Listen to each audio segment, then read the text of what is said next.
happening, everyone? Nicky Hawkins here, West Ham Fan TV, back once again with another transfer video. Now, if you want to keep up to date with all the transfer news like I do, download the One Football app. It's available in a link in the description down below. It really is the best app to keep up to date with news. That being said, let's get on to this transfer video. Quite a bit of news lately since last couple of days since we've done live on these transfer videos. First up, let's go with ins first. Should we go with ins or outs? No, I think we'll go with ins. Ins. Dani Ceballos. Now, the Real Madrid youngster is apparently attracting a lot of interest over Europe. He's highly rated. He was given a 6-year deal by Real Madrid. You know, he's a really talented youngster. But since Zinedine Zidane has come back into the fray, they've spent over £300 million, and they have to try and get some of that off their books, some players off their books, to sort of finance this deal. Otherwise, they could be in trouble with financial fair play. So apparently, Ceballos, I think it's Ceballos. Let's go with Ceballos. Ceballos is available for a very, very cheap fee. That is obviously interesting West Ham, as it would. It also is interesting a lot of other teams across the country, but Helios is the director of football to Pellegrini, has targeted this man as a potential superstar, so keep your eye on that one. Second up, Maxi Gomez and Stanislav Lobotka from Celta Vigo, of course. Lots of interest in Maxi Gomez, especially since January. Stanislav Lobotka is a defensive midfielder. He's 24. Gomez is 22. Loads of rumours flying around, which I'll get onto later, about the state of our strike force. And this one starts to be heating up a little bit. I think Aston Villa are said to be interested in Gomez as well. But West Ham are looking to tie up a deal with the two, and it could be heating up. This could be a little bit of truth in this rumour, as I'll tell you a little bit later in regards to our strike force. But I think it's £56 million. I think it's about 60 million euros for the pair, which would take a huge chunk out of our budget. It would go over our budget unless, obviously, what I'm going to talk about later happens. But that seems to be really heating up now. And to be honest with you, with the news I got a bit later, I can really see this one sort of starting to take shape. There's one to watch, a little transfer rumour.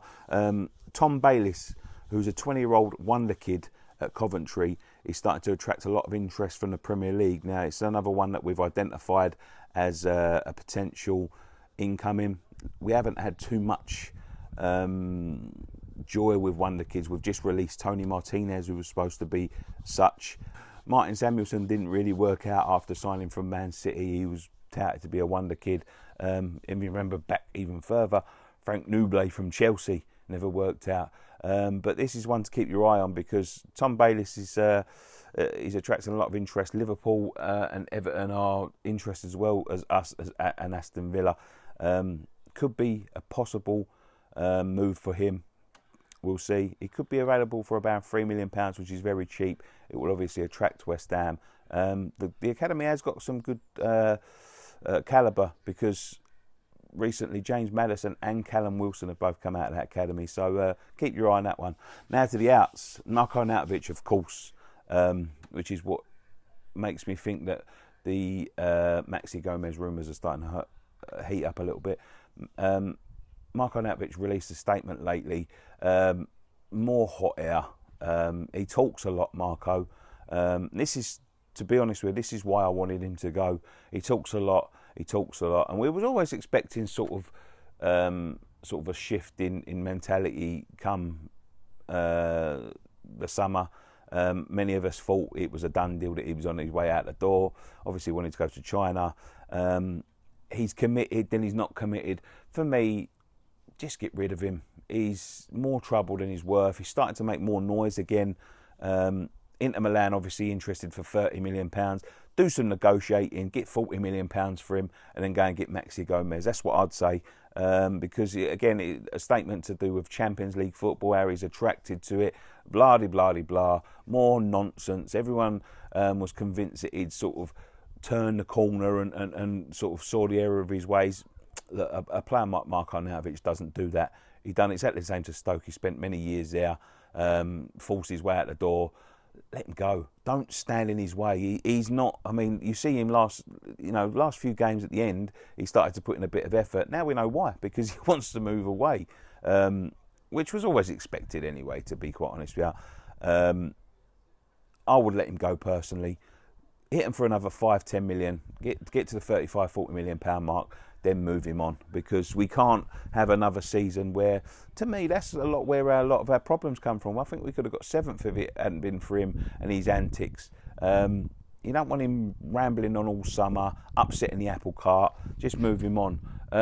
Another one, a quick one, that is a possibility.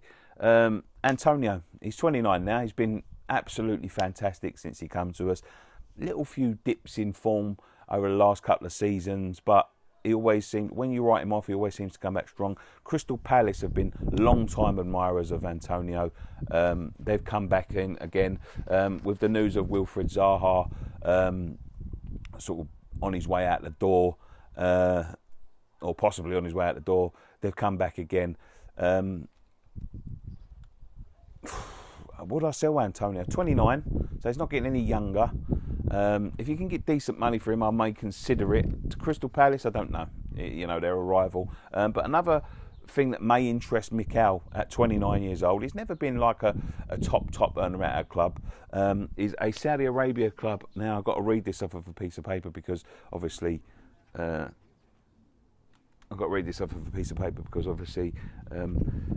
it's a little bit hard to pronounce. It's Al Ittihad. I think that's a team that Bilic managed before he got the sack last season. Have come in and they want to sign him. Apparently, this is just rumour, of course. But they could make him, obviously being in Saudi, they could make him a very, very lucrative offer. Now at 29, as I said, not getting any younger, never been a massive earner. This could be attractive to Michail. It all depends really on Pellegrini. I think Pellegrini get the final say. Obviously, if a big wages offer comes in, they may listen to Michail's wishes and say, look, I want to go because I want to earn some money before I retire. But it all depends on what sort of style that Pellegrini wants to play next season, whether Michail stays with us. I like him. I think that sort of winger's always... always handy to have in a team, in a squad, and he's been one of our better performers. He's big, he's powerful, he ain't got many brains, he ain't got much of a football brain, but what he does really well. But you never know, a deal could be on the cards to either Palace or Al Ittihad. Now, thank you very much for joining us for this transfer video. Let me know your thoughts in the comment section down below. Would you let these players go? Would you sign these players? Is it all just hot air as usual? Once again, thank you very much for joining this video. One thing left to say, come on you irons.